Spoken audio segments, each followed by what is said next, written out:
When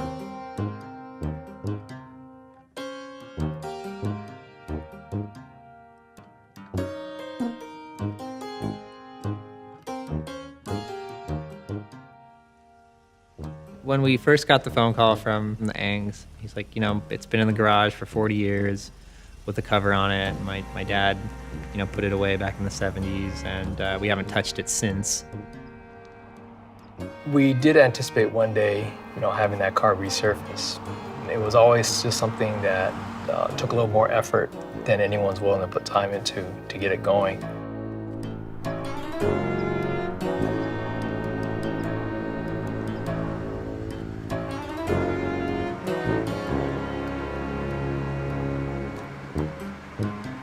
One day, my dad came home with a Mercedes for my mom. People will kind of either look at you or kind of curious or, gee, what kind of car is that? People follow me, stare at the side, and twice they follow me to my parking lot at my office and say, I want to buy it from you. At some point, it became obviously a little bit more than the average mechanic can handle. This happens to a lot of the supercars of the time. They become obsolete because people can't work on them, people can't afford them after their time has sort of made its run. My brother-in-law, he said, don't drive it anymore. That car's real rare. Put it away. It's going to be worth a lot. And I took him at his word, put it away.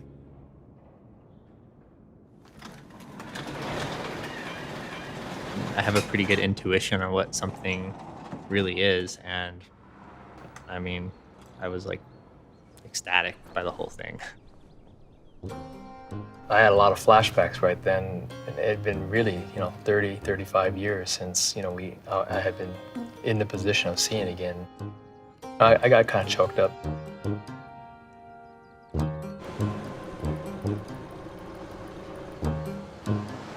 Thinking back from the beginning what it needed and what we ran into along the way, I mean, there were a lot of things I guess I didn't see on the first day we got it. It needed anything involved with the cooling system, with the fuel system, and with the braking system.